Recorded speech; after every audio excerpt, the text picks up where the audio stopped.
Boa tarde, gente, tudo bem? Então, para quem está me acompanhando aqui ao vivo, estou aqui com a Júlia, por enquanto, a galera já está chegando aqui o Rafael também. Quem vai assistir essa aula gravada? Então, antes da gente começar nossa semana 18 já, hoje a gente está começando aqui pela Biologia C, estava comentando em off aqui com a Júlia, que chegou por primeiro, que a gente está adiantado na Biologia A, adiantado na Biologia B e um pouquinho atrasado na Biologia C, tá? É normal que a gente vá fazendo esses ajustes. Então, hoje, a gente está começando essa gravação pela Biologia C, tá? Então, só para vocês não estranharem, né? Principalmente quem está ao vivo aqui, a Maria está chegando aí também. Rafael já deu boa tarde ali, a Paula também está chegando. Maravilha, gente. Então, assim, vocês receberam aquele cronograma, aquele calendário, né? E a gente tem... Deixa eu até compartilhar com vocês aqui. Ó, tá chegando a Luísa também. Maravilha, ó. Então, aquele calendário que eu compartilhei com vocês lá, eu chamei de conteúdo, calendário, eventos, a gente está assim, ó, né? Eu coloquei ali frente A, frente B, frente C, simulados, eventos extras. Hoje é dia 25 de junho, então a gente está nessa linha aqui, ó. Então, veja, as variações da primeira lei de Mendel nós já trabalhamos. Hoje a gente vai trabalhar polialelia, alelos múltiplos, né? E sistema BO. Então, teoricamente, é conteúdo da semana que vem. A parte de condução de seiva a gente vai trabalhar hoje. Então, é conteúdo do dia 2. E na Biologia C, eu ainda preciso terminar as verminoses com vocês, que eu deixei para a gente trabalhar depois de mamíferos, e aí trabalhar aqui 3 sistemas ainda antes do recesso, né? Lógico, se não der tempo da gente trabalhar antes do recesso, tranquilo, é bem provável que não vai dar tempo, porque hoje eu vou priorizar só as verminoses, tem bastante coisa de verminose que eu preciso passar para vocês, e talvez fique alguma coisa de sistema aí para depois do recesso, tá? A princípio, vamos ver como que vai ficar, se precisar, né? Se a gente vê que precisa, eu faço um conteúdo gravado como um adicional ali para vocês, tá? Lembrando que daí a gente tem um recesso fora a semana que vem na outra, para que vocês possam se programar. Então, na semana do dia 9, que é fora a semana que vem na outra, a gente vai ter uma semaninha aí de recesso, tá? E aí, na semana que vem, vocês recebem o simulado 4 discursivo e o simulado objetivo, tá? E aí eu já tenho o curso de discursivas, ele já está pronto aqui, o meu cronograma, tá, gente? Ele já está com precificação para quem não é aluno meu aqui do extensivo. Então, reforçando, você que é meu aluno aqui do extensivo, todos os meus alunos do extensivo, tá? Independente se você está no VIP lá do Clube dos Professores, porque tem alguns alunos meus que são alunos de outros professores lá, do Derek, né, do Henry, do Redação de Campeão, tal, do Vini, né, e da Mari. Então, quem está no clube dos professores, eles, né, e tem ali o grupo VIP, que quando ele contratou o combo, né, mas, independente se você é do VIP, se você não é do VIP, se você é só meu aluno, a antecipação da discursiva, você está contemplado sem custo adicional, tá? Então, todos os meus alunos, todos vocês que contrataram extensivo, independente, né, se é do VIP, se é só o Minuto da Biologia, não vai ter nenhum custo adicional para vocês. Deixa eu descer aqui, ó. A princípio estava previsto para a gente iniciar o nosso curso de discursivas, que é o que vocês contrataram, né? Lá, quando vocês resolveram comprar o curso, vocês contrataram assim, né? Vocês iriam começar as discursivas comigo aqui depois da primeira fase da federal. O que eu estou fazendo, gente? Eu estou começando agora, eu vou começar, na verdade, né? A discursiva nessa semana aqui, ó. Tá? Então, a gente vai começar na última semana de julho. Então, deve pegar aqui, não sei se ainda vai ser na quarta, se vai ser na quinta, provavelmente vai ser no período da noite, mas como tem a possibilidade de ficar a aula gravada, né, vocês poderão assistir da forma que vocês acharem melhor. Então, assim, eu vou antecipar esse curso de discursiva aqui, que iria começar só em outubro, eu vou antecipar para o final de julho, E para vocês, né, isso aqui, ó, vai dar 1, 2, 3, 4, 5, 6, 7, 8, 9, 10 semanas de antecipação, né? Entra aí como um bônus, sem um custo adicional, tá? Para quem não é meu aluno, então, se vocês observarem, o Giovanni está vendendo um curso de discursiva. Eu vou vender, eu vou oferecer esse curso de discursiva, ele tem uma precificação, mas não tem nada a ver com vocês já estão contemplados aqui comigo, tá? Vocês já fazem parte desse curso de discursiva aqui comigo, que vai ser uma aula semanal, extra, né? Além desse momento que a gente já tem essas 3 aulas aqui, vai ser uma aula semanal extra. E aí, gente, o legal é que eu vou fazer a cada semana aqui, serão mais 10 simulados, né? De segunda fase. Então, qual que foi o meu planejamento? Eu falei, cara, o aluno tem que chegar gabaritando a segunda fase, tanto em repertório de conteúdo, quanto em entender como fazer uma discursiva, tá bom? Então, só para deixar gravado isso daqui, deixar bem evidente, que não tem nenhum custo adicional para vocês, não tem nenhuma pegadinha. Tem uma pegadinha. Não tem pegadinha, né? Vocês já estão contemplados aqui, beleza? Então, dito isso, seguimos aqui para nossa aula. Como eu disse, a gente vai começar pelas verminoses. Eu já trabalhei com vocês na aula passada a parte das verminoses aqui, né? Tudo isso que eu estou passando aqui, eu já trabalhei com vocês a parte da teníase. Vimos que tem a teníase a partir da tênia solium, que é a tênia do porco, e a tênia saginata, que é a tênia do boi e da vaca. Falamos também na última aula que tem uma tênia, né, que é a tênia do peixe. Só que a tênia do peixe, a doença não é teníase, é difilobotríase. Então, professor, tem uma tal de tênia do peixe? Tem. A tênia do peixe, ela é denominada de difilobotríase, a doença. Por que a doença é difilobotríase? Porque o verme, ele não tem como nome científico tênia alguma coisa. Não, é Diphyllobotrium, né? Diphyllobotrium. Então, o nome científico, o gênero do verme, do plateuminto, é Diphyllobotrium, a doença difilobotríase, tá? É a tênia do peixe. Essa tênia do peixe não costuma cair muito, mas se cair, eles vão falar lá do sushi, né? Vão trazer alguma coisa relacionada ali ao peixe cru, o risco de consumo dessa larva, né? E aí a pessoa adquire uma solitária, adquire uma tênia adulta no intestino, aí é a Diphyllobotrium, do gênero Diphyllobotrium e a doença Diphyllobotriase. E aí, galera, esse slide aqui, eu acabei trabalhando com vocês também, falamos da cisticercose. Então, é importante que vocês saibam, isso é bem importante.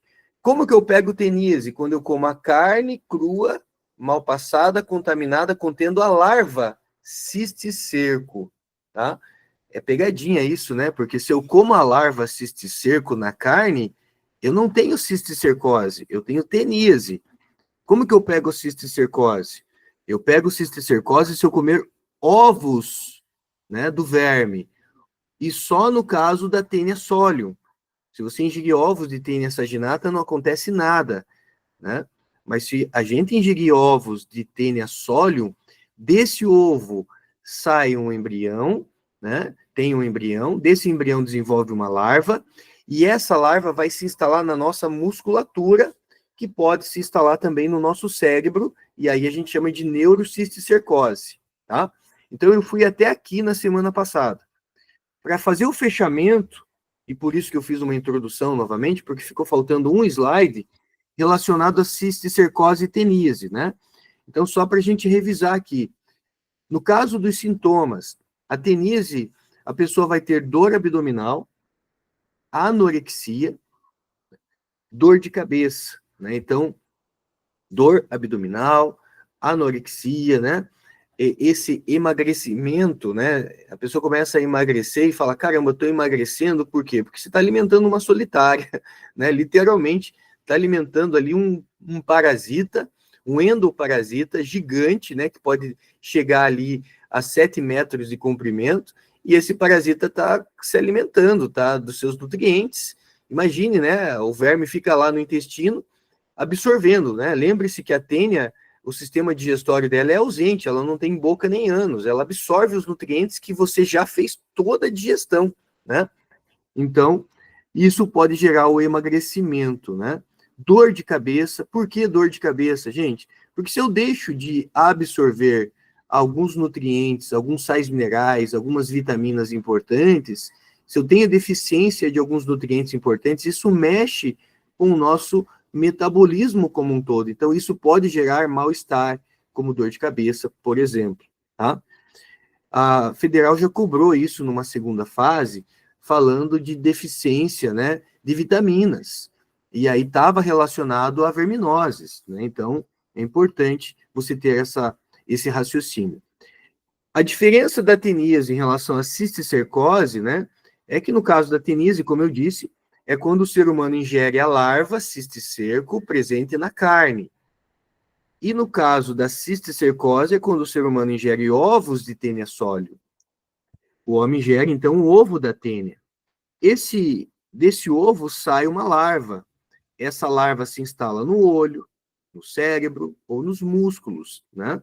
Se essa larva se instalar no cérebro, a gente chama essa doença de neurocisticercose. É lógico, gente, que se essa larva se instalar no cérebro, não é um simples remédio para verme que você vai eliminar o parasita. Faz uma cirurgia, Giovanni? Pode ser. Só que veja, uma cirurgia cerebral a gente não faz à toa. Então, o médico vai monitorar o cérebro da pessoa para saber onde essa larva está instalada, se essa larva está trazendo alguma consequência danosa. Então, monitora-se por exame de imagem para saber onde essa larva está e que dano essa larva está causando e pode causar no futuro. Caso seja algo que na balança, né, você fale, cara, ó, o estrago vai ser muito maior do que a gente partir para uma cirurgia cerebral, parte-se para a cirurgia cerebral, né? Mas, a princípio, é muito raro isso acontecer, geralmente monitora a larva, né, para saber onde ela está e faz o acompanhamento, tem um tratamento paliativo ali também, né? Profilaxia é a prevenção, gente. Hábitos de higiene, né? Então, toda vez que envolve, veja, como que esse ovo vai parar no ambiente? Tem fezes envolvidas aqui, né? Então, a pessoa que está doente libera proglótides grávidas nas fezes. E lembre-se, cada proglótide do verme libera centenas de ovos. Então, gente, se tem fezes envolvida na parada, é a educação sanitária, é a pessoa ter a educação mínima, a educação sanitária mínima para cuidar da higiene, né, das mãos, a higiene da limpeza embaixo da unha, a higiene dos alimentos, a higiene no banheiro, né, vai usar um banheiro, mas não tinha banheiro, usou um campo, né, então tudo isso entra na questão da educação sanitária, né, na ética sanitária, bom senso sanitário, digamos assim, né? Isso depende do indivíduo. Agora, tem coisas que não dependem do indivíduo, tem coisas que dependem de fiscalização. Então, a inspeção sanitária, né? Quem que fiscaliza as carnes? Quem que fiscaliza frigoríficos? Qual é o papel do Estado? Qual é o papel da prefeitura? Saneamento básico é importante. Então, isso não depende, não sou eu que resolvo um saneamento básico. É uma autoridade, né? São prefeitos, são governadores, né, que vão estar à frente disso, tá bom? Então, lavar as mãos, tratamento de água e esgoto e fiscalização dos frigoríficos. A Ana Paula trouxe uma dúvida aqui. A deficiência de B12 por causa da teníase me faz lembrar de um episódio do Dr. House. Exatamente, Ana. Perfeito, né? Eu assisti também todos, né? Eu sou da época que eu comprei o kit lá do Dr. House ainda dos DVDs, né? Hoje está muito mais fácil de você assistir, não precisa ficar comprando DVD. Mas tem, né? Vários momentos no Dr. House que a gente acaba aprendendo muito ali na questão do diagnóstico, né? Para vocês que gostam e vão atuar na medicina daqui a pouco, é uma série muito interessante, né? A gente tem ali vários insights lógico que ali é meio sensualizado tudo, né? Para poder gerar o entretenimento, mas tem muito conteúdo legal ali, né? Bacana. Esses métodos de profilaxia são tanto para a teníase quanto para a cisticercose? Sim, Rafael. Rafael colocou aqui, né, que essa prevenção, essa profilaxia, é um nome bonito, né, para prevenção, profilaxia, serve para os dois, tá, gente? No caso da cistercose também, o ovo está presente nas fezes, né? Então, o ser humano, nesse caso, quando ele ingere o ovo, ele passa a ser o hospedeiro intermediário no lugar do porco. E aí, então, se eu tenho contato com fezes humanas, isso envolve lavar as mãos, isso envolve saneamento básico, envolve inspeção sanitária de frigoríficos, daí mais associado à teníase mesmo, daí, tá, Rafael? Só essa terceira aqui, que é a inspeção sanitária de frigorífico, ninguém vai comer carne humana, né? Canibalismo aí, né, tem na história, mas a lógica que isso fica para exceção no vestibular, né? A não ser que a questão traga esse fator, né? Mas a gente está falando aqui de carne de porco, né? Falando de cisticercose envolve, né? Ingerindo ovos da tênia, entrando no ciclo no lugar do porco, e da teníase, daí tem a carne de porco, da tênia sólio, né? E a carne de boi de vaca envolvendo a tênia saginata. Beleza? Maravilha, gente. Então, fica com essa mensagem, né? Tem problema associado às fezes, educação sanitária, porque a federal vai perguntar isso para vocês também numa segunda fase. Qual a prevenção? O que depende da pessoa, né? Higiene. Isso a gente chama de educação sanitária. É o que a gente aprende, né? O básico que a gente aprende, tá? Veja, né? Eu comentei com vocês que antigamente as pessoas elas apreciavam aquela carne com as pipoquinhas, porque só que daí não ficava doente muitas vezes, por quê? Porque fritava bem a carne. Então a carne estava contaminada com as larvas de cisticerco, mas como as pessoas fritavam bem a carne para a pipoquinha, para a larva, né, ficar crocante, elas acabavam não desenvolvendo a doença. Então ficava como uma carne saborosa, né? A pessoa não ficava doente porque aqueceu bem a carne e matou a larva, né? Mas não sabia que estava comendo uma larva de um verme ali, tá bom? Seguimos aqui, galera. Sintoniza comigo. A gente está ainda dentro dos vermes plateumintos, tá? Por enquanto, nós só falamos da tênia. Lembre-se, né? A tênia, a gente está falando de um cestódio, né? Dentro do filo dos plateumintos, nós temos a ordem turbelária, que tem aí, né, a ordem das planárias. Então, a ordem das planárias a gente não estuda agora, porque planária não causa verminose.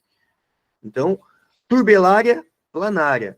Cestódios, a ordem cestódia é a ordem das tênias.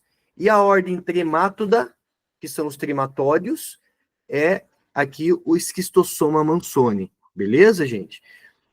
Essa é a verminose que mais cai no vestibular. Por quê? Porque a gente está, na verdade, desde 2014 que eu falo a mesma coisa. Mas agora diz que é fato, né? Diz que até final de 2025 a gente vai ter uma vacina para esquistossomose. Mas eu não me canso, né? Porque eu sempre estou pesquisando e estão dizendo, vai sair essa vacina, vai sair essa vacina. Desde 2014 estão falando que vai sair essa vacina da esquistossomose. E desde 2014, essa verminose vem sendo recorrente em vestibulares e Enem. Então, você tem que dominar tudo de esquistossomose, tá? Mas antes de falar de esquistossomose, vamos falar um pouquinho mais do verme plateuminto. O esquistossoma mansoni, gente, ele tem esse nome porque foi um americano, né, que estudou essa doença, então o sobrenome dele, Mansoni, ficou em homenagem, né, ao estudo. Então, xistossoma ou esquistossoma mansoni. O macho tem aqui duas ventosas, ó. Tá? Então, tem aqui uma ventosa, tem aqui outra ventosa, e aqui é o macho. O macho, ele parece uma rede de dormir, sabe, ó? Ou como se fosse uma banana aberta ali, sei lá, né? E a fêmea, ela vive dentro do macho, ó. A fêmea também tem duas ventosas. Os plateumintos já têm boca, não tem ânus, né? Com exceção das tênias, que não tem boca nem ânus. Nesse caso aqui, ele já tem essa boca com ventosas, tá?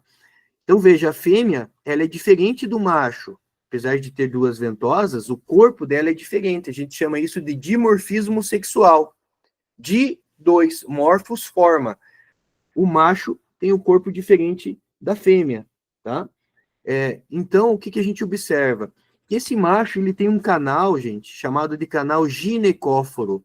O radical gine, ou gineco, significa algo relacionado à fêmea. As meninas vão ao ginecologista, né? Então, veja, ginecologista tem a ver o quê? O radical gineco vem do latim, que significa algo relacionado às mulheres, né? Poro significa buraco ou poros. Então, buraco onde a fêmea fica, né? A fêmea fica nessa, na verdade não é exatamente um buraco, é uma cavidade, né? A fêmea fica nessa cavidade. A vantagem é que eles podem reproduzir a hora que eles quiserem, já que eles estão em contato, né? Então aqui a gente observa o seguinte: um parasita heteroxeno. Giovanni, o que é um parasita heteroxeno? O parasita heteroxeno, gente, é o que vocês viram lá no caso da teníase. No caso da teníase, existiam dois hospedeiros, o ser humano e o porco, o ser humano e o boi, né, ou a vaca. Então, quando tem dois hospedeiros ou mais, a gente chama de parasita heteroxeno. O parasita, ele migra, né, de hospedeiro. Você vai ver mais adiante que tem doença em que só tem um hospedeiro, né? Então, quando você fala de um único hospedeiro, que é o caso da cisticercose, porque imagina que eu tenho cisticercose ali, eu sou o único hospedeiro. Só que da cisticercose eu acabo não motivando vocês a levarem adiante como um exemplo de monoxeno, por quê? Porque o verme, quem é o verme que causa a cisticercose? É a Taenia solium. E a Taenia solium também pode parasitar o ser humano, né? Também pode parasitar o porco. Então, é meio arriscado a gente tratar, alguns cientistas, né, deixam meio que em cima do muro isso. Diferente da lombriga, né? A gente vai estudar um nemateuminto, que é a lombriga, que ela tem o ser humano como único hospedeiro. Daí é um parasita monoxeno monogenético. Então, o que é um parasita heteroxeno? Quando ele tem dois hospedeiros ou mais. Dois hospedeiros. Quem são os hospedeiros, professor? Aqui, né? Os hospedeiros, você vai ter o ser humano e um caramujo. São dois hospedeiros, né? Dois hospedeiros. Chama de heteroxeno ou também digenético. Digenético. Tá, gente? Seguimos. Esse verme, ele se instala, não é no intestino. Cuidado, muita gente em discursiva vai falar, pô, o verme só fica no intestino. Não, é o caso do Schistosoma mansoni. O Schistosoma mansoni, ele não fica dentro do fígado, tá, gente? Ele fica na veia porta. O que é a veia porta? A veia porta é a veia que tem conexão com o nosso intestino. Porque esse verme, ele também vai ter um ciclo que precisa ser eliminado nas fezes, né? Então, como que se ele está lá na veia porta do fígado, como que ele chega no intestino grosso para sair com as fezes? Então, vai ter que ter contato com a veia que tem contato com o intestino grosso. Então, essa fêmea, ela migra para o intestino grosso para botar os seus ovos. É isso que acontece na esquistossomose. O parasita está instalado ali no fígado, mas não está dentro do fígado, ele está na veia porta. Veia porta, exatamente, é a porta de entrada do fígado ali, né? Que tem conexão com o intestino, beleza? E a gente chama, então, de veia porta ou sistema porta hepático, que a palavra hepático tem a ver com fígado, né? Hepatócitos do fígado. Aqui uma imagem microscópica, são imagens reais, tá, gente? Isso aqui é uma imagem real para vocês, tá? Isso aqui é uma imagem microscópica, dando mais detalhe, né, ali do verme. Não é, na verdade, não é microscópica no sentido de uma ampliação muito grande, né? Mais um detalhe só para a gente poder ver a ventosa mais de perto. E o ciclo da doença está aqui. Imagine uma pessoa, né, que está lá num ambiente aquático, a gente chama de lagoas da coceira, tá? Então temos aqui as famosas lagoas, da coceira. Então, se vai viajar, às vezes, e se vai para um lugar, né? Vai para o interior do Brasil, para algumas regiões, e o pessoal fala, ó, não entra naquela lagoa ali, não. Aquela lagoa, as pessoas, né, pegam uma doença lá. É uma lagoa da coceira. Então, é conhecido como lagoa da coceira porque a pessoa sai se coçando e vocês já vão entender por que isso acontece. Então, imagine que o ser humano está lá, veja que ele está com as calças aqui, né, levantadas, ou seja, a pele dele está em contato com a água, ele não está usando luva, né, e que esse ambiente esteja contaminado, né? Mas como que esse ambiente foi contaminado? Uma pessoa que está com a doença, ela provavelmente deve ter eliminado as suas fezes próximo dessa lagoa da coceira.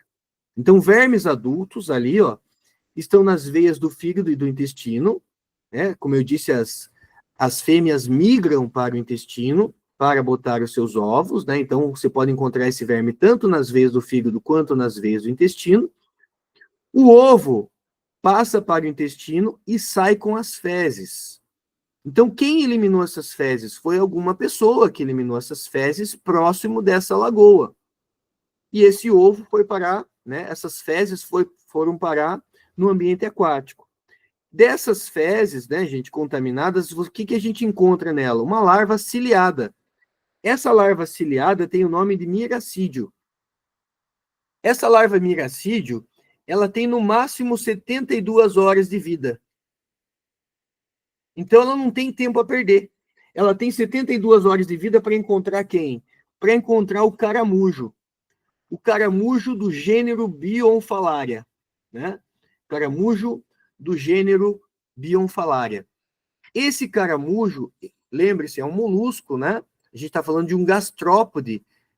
Esse caramujo, ele é um caramujo comum de água doce. Você encontra o caramujo Bionfalaria facilmente em lagoas, lagos, riachos, né? Aqui, no caramujo, vai acontecer algo muito interessante, gente. Porque essa doença, ela não cai só o ciclo dela. A gente pode falar de reprodução assexuada aqui. Um tipo de reprodução especial que acontece dentro do caramujo. Quando essa larva miracídio, ela encontra o caramujo, ela faz uma pedogênese.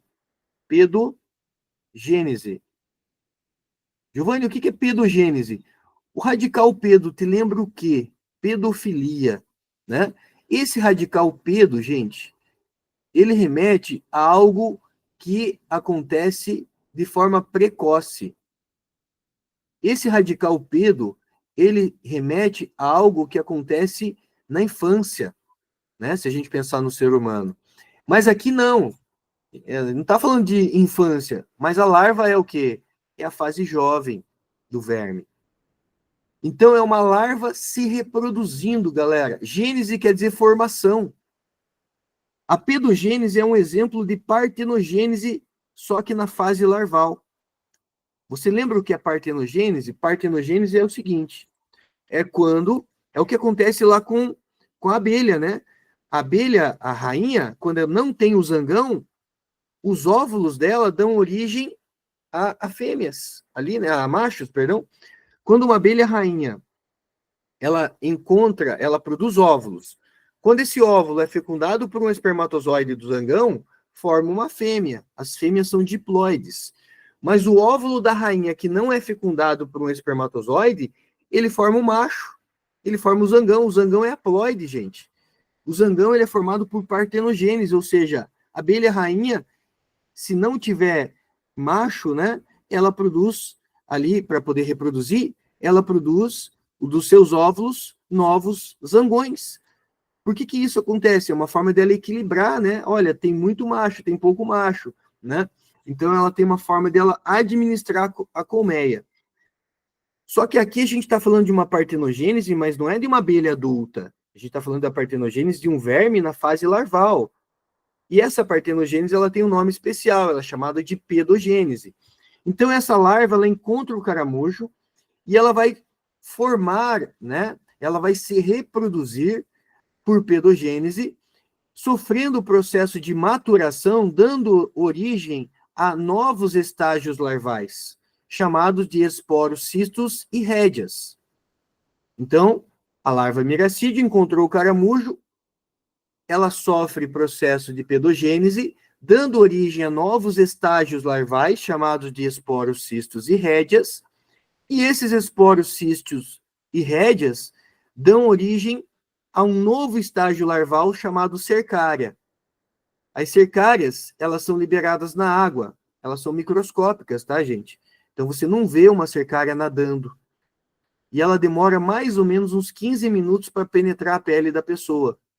Então, a pessoa não percebe a cercária penetrando a pele dele. Imagine o cara pescando lá, né, igual esse cara está aqui na água ali, ele não percebe que tem uma larva penetrando a pele dele. Essa larva cercária, ao penetrar a pele, é que vai gerar a coceira depois, gente. A pessoa sai se coçando na água, né? Onde o verme entrou, coça muito. Então, esse é o ciclo da esquistossomose, tá? Envolve fezes, então envolve educação sanitária, envolve saneamento básico.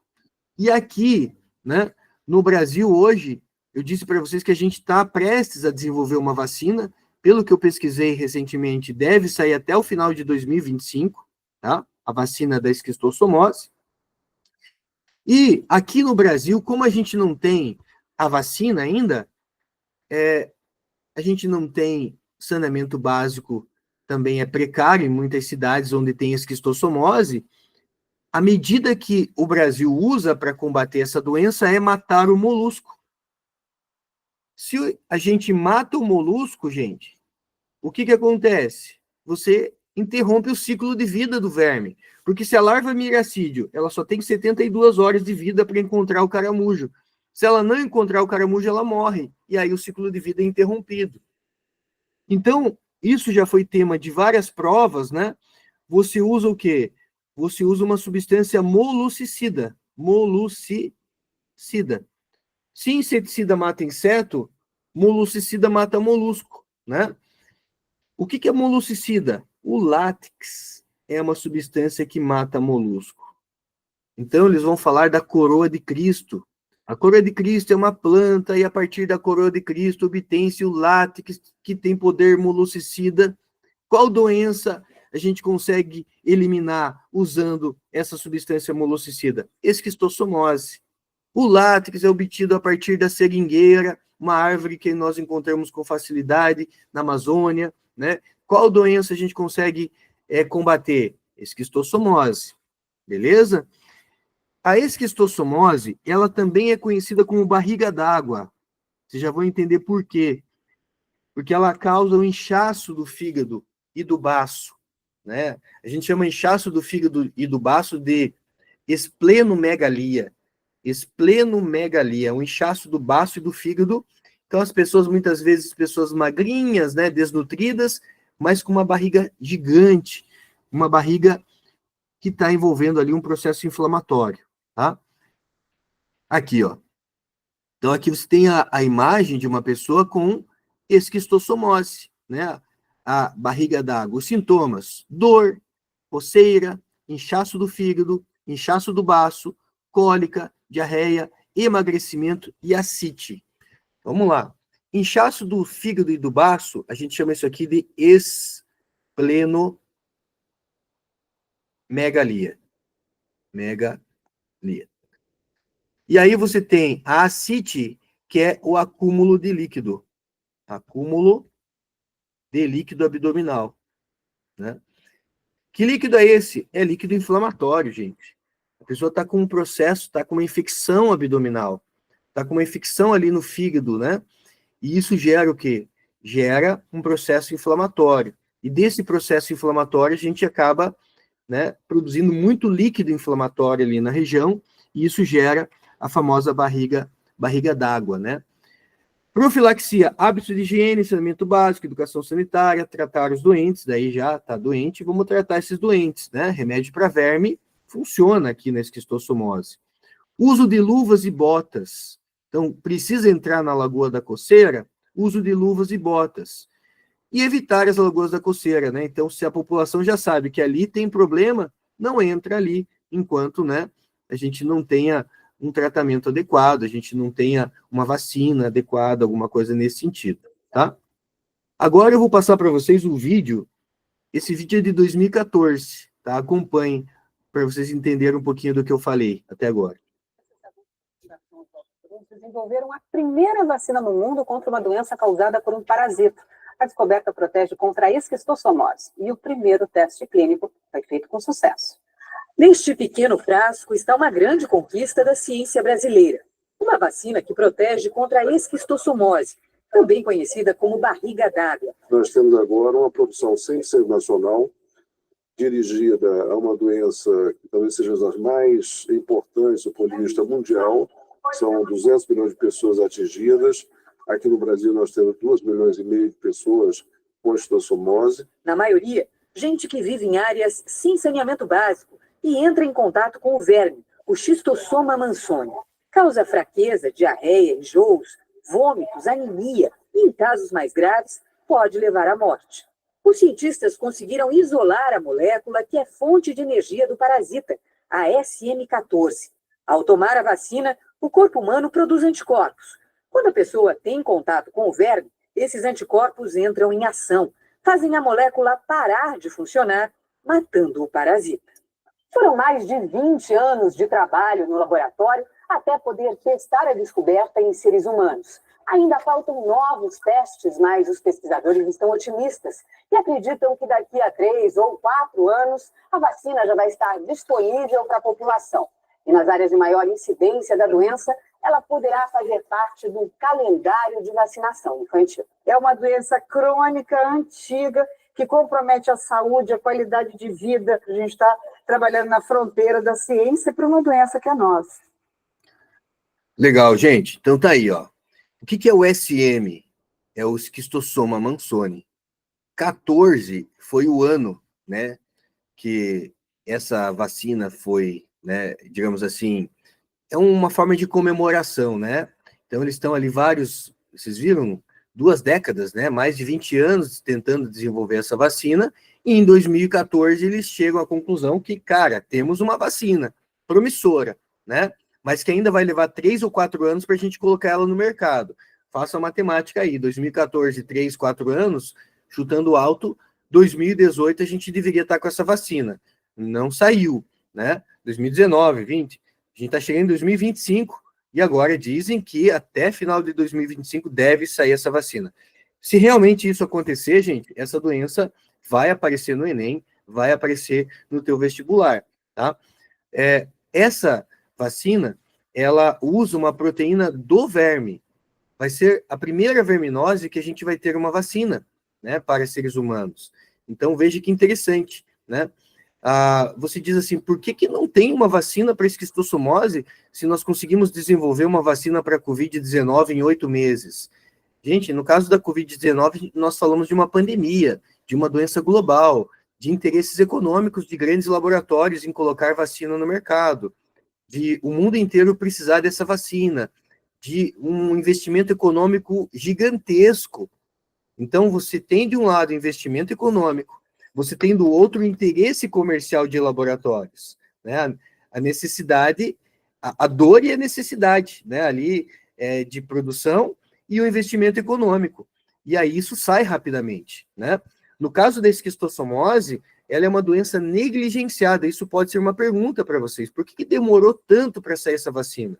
Ou por que está demorando tanto para sair? Porque a esquistossomose, ela é uma doença endêmica. Ela é uma doença que aqui em Curitiba não tem esquistossomose. Grandes centros urbanos não tem. É uma doença endêmica de algumas regiões do Brasil e do mundo, né? Não é só Brasil, né? Mas do Brasil e do mundo. E são regiões mais pobres, regiões mais isoladas, né?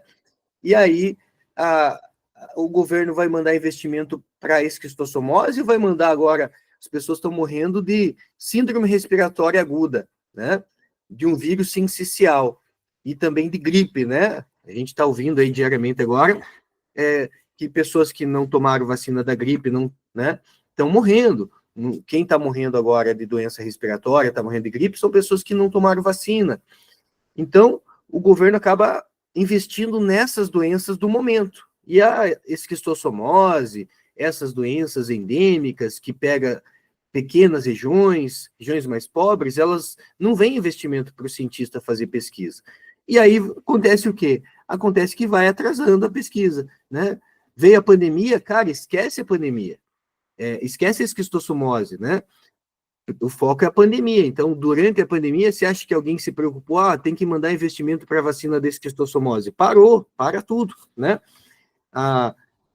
O foco passou a ser a pandemia, né? E aqui eu coloquei um resuminho para vocês das doenças causadas por plateumintos, né? Então, nós temos a teníase, a esquistossomose, a cisticercose e a fasciulose. A fasciulose, gente, ela tem um ciclo muito semelhante ao da esquistossomose, tá?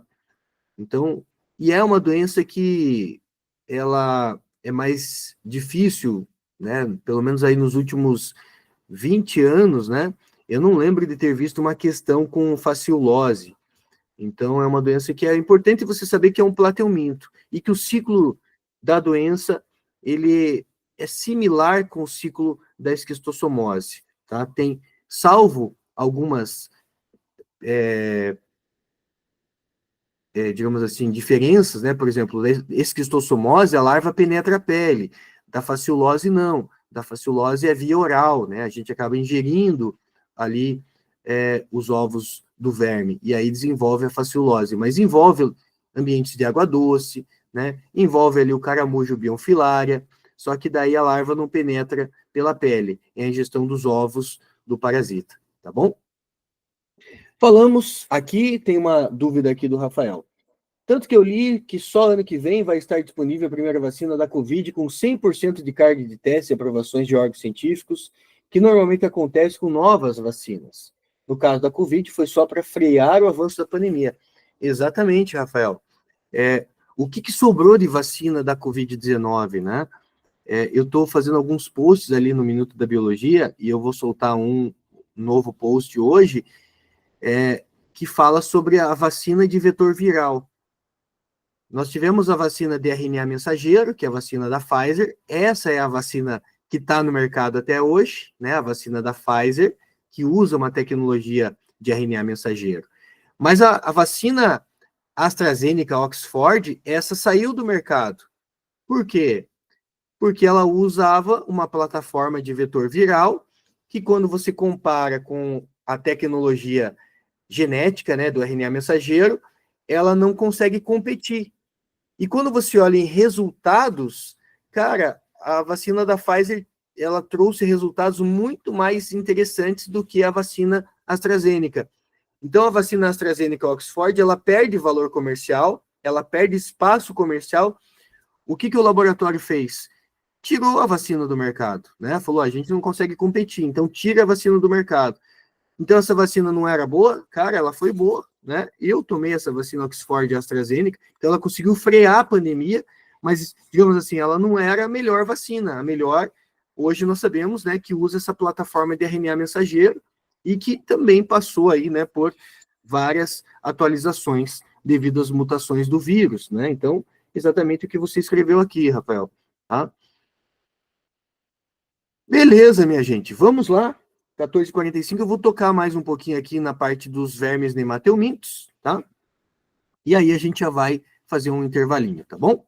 Nemateumintos, então, vermes cilíndricos, são vermes triblásticos, ou seja, tem ectoderme, mesoderme, endoderme, tem a cutícula proteica, formada por colágeno, tá? Essa cutícula, ela dá uma certa rigidez para o verme, ela lembre-se que esse verme, né, ele tem ali a passagem, né, pelo estômago. Então, esse verme precisa ter uma proteção. E essa cutícula proteica de colágeno, ela dá uma proteção para que esse verme suporte, né, a passagem pelo suco gástrico ali, a passagem pelo estômago.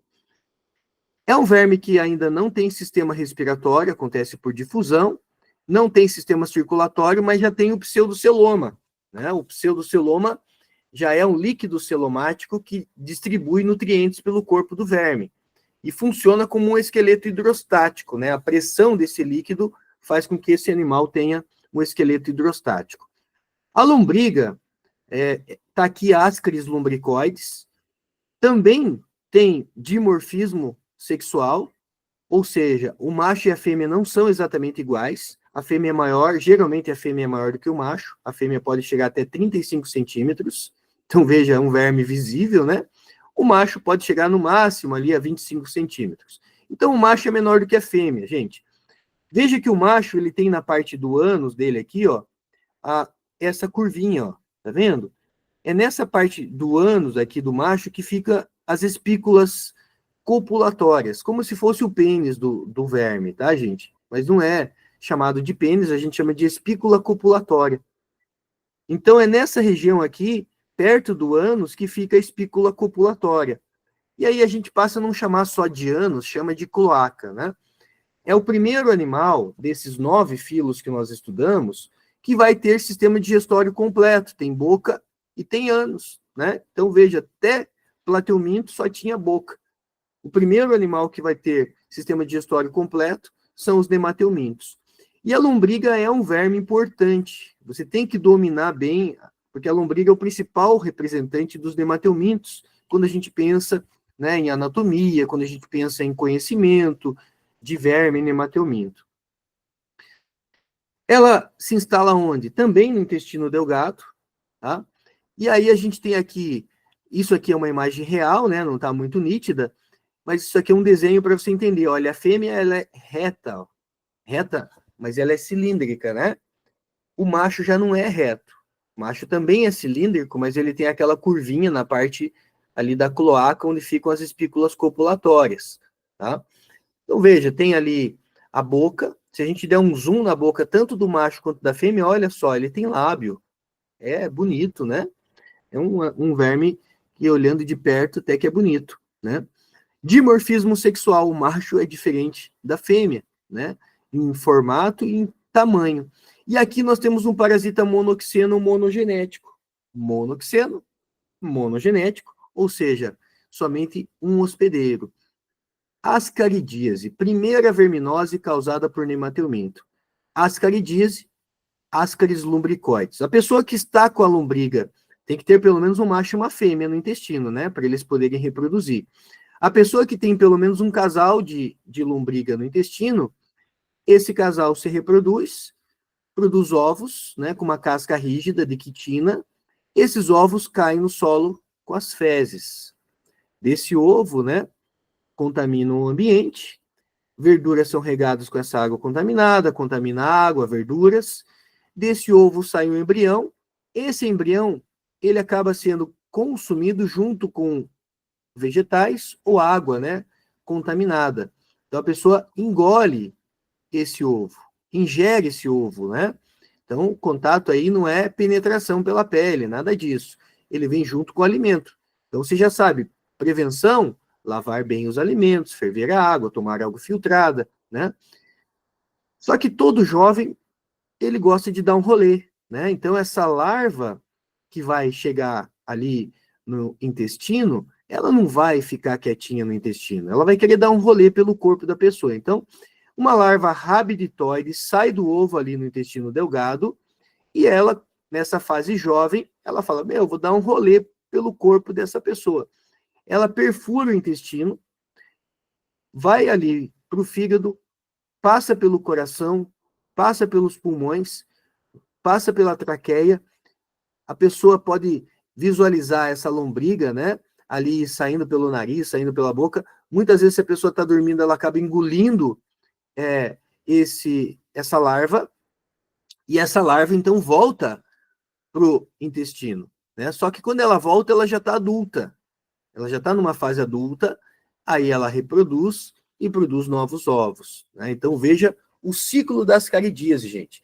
Eu pego comendo alface contaminada com ovo do verme. Não é uma verminose difícil de pegar, não, tá? Então, cuidado onde você come alface, onde você come verdura, onde você toma água, né? Por quê? Porque é uma verminose comum, né? Lógico, envolve fezes também, saneamento básico, educação sanitária. E aí é importante que você saiba que essa verminose, ela tem um ciclo que a gente chama de ciclo cardiopulmonar. Passa pelo coração, passa pelos pulmões, gente. Pode gerar sintomas respiratórios da pessoa, né? Chiado no peito, né? Dificuldade respiratória. Então, essa larva chegou no intestino, ela perfura o intestino e vai dar um rolê pelo corpo da pessoa. Fígado, coração, pulmões, traqueia, a pessoa engole de novo, ela volta para o intestino, e quando ela volta para o intestino, ela já está ali numa fase já de reprodução, tá? Onde eles se tornam adultos. Aí, sintomas, né? Chiado no peito, tosse seca, né? Abdominais, cólica, diarreia, prisão de ventre, profilaxia, a prevenção, aqui está uma imagem microscópica dos ovos, né, da lombriga, profilaxia, rede de esgoto, fossa séptica. O que é uma fossa séptica, gente? Não é aquele banheiro que a pessoa constrói lá, aquele banheiro químico, nada disso. A fossa séptica é uma casinha, antigamente tinha muito isso, né? Aquela casinha de madeira que as pessoas tinham no quintal, só que não é qualquer casinha de madeira, não. Tem todo um tratamento das fezes, né? Porque se você só tem ali o depósito de fezes, aí piorou, né? Você tem ali um acúmulo, atração de vetores de doenças. Então, a fossa séptica é aquela casinha que fica lá no quintal, né? O banheiro externo, vai para a terra, as fezes, mas tudo isso, gente, tem todo um tratamento dessas fezes ali, para isso não gerar doença, né? Na região. Não gerar mau cheiro também, tá? Educação sanitária e hábitos de higiene. Tá? Então, fechamos aqui a ascaridíase. Tudo bem? Eu quero trabalhar com vocês ainda hoje mais uma verminose antes da gente fazer o nosso intervalinho. Por quê? Porque essa verminose, ela também tem o ciclo cardiopulmonar. É a famosa ancilostomose, ancilostomíase, necatoriose, amarelão, ou também conhecida como doença do Jeca Tatu.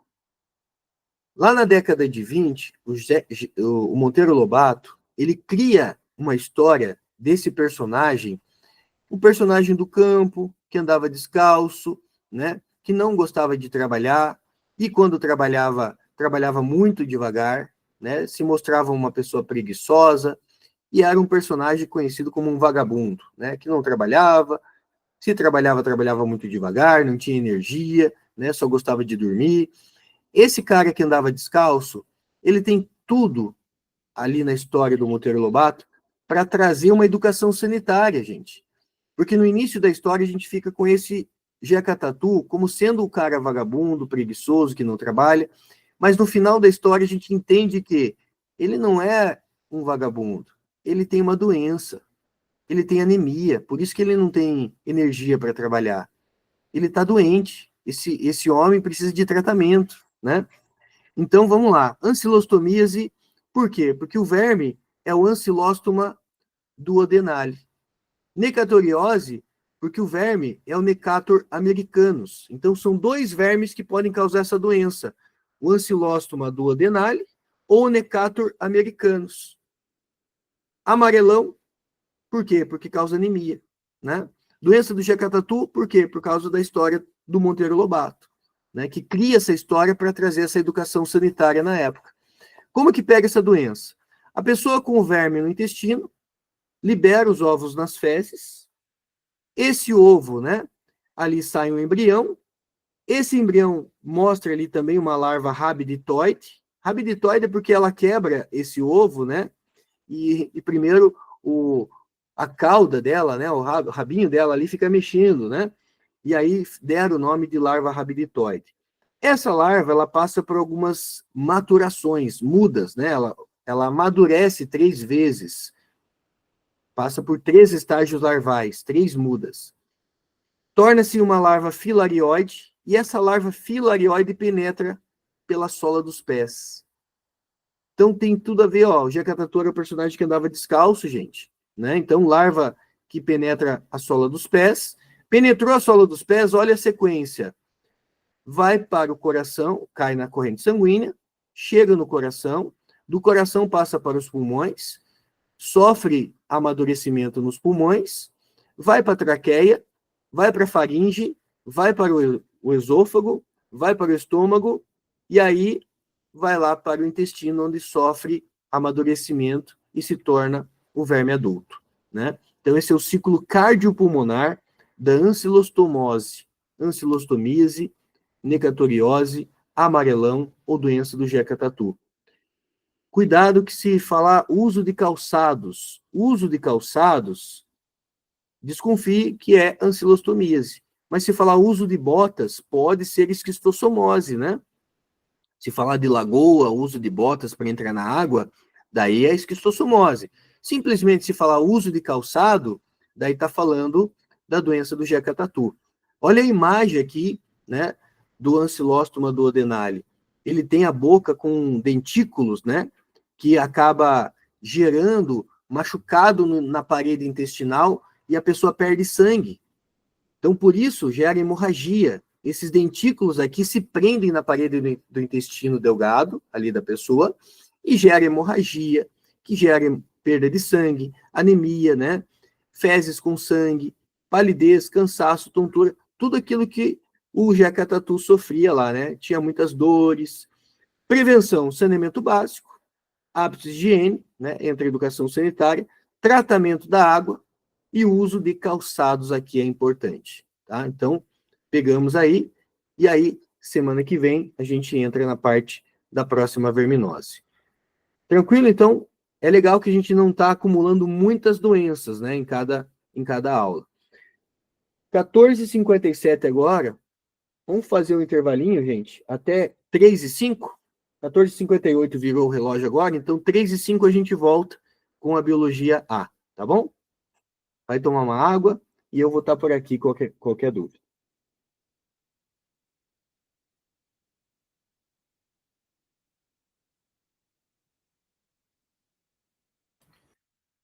Voltei aqui, Rafael. Se precisar que volte mais algum, se fala, tá?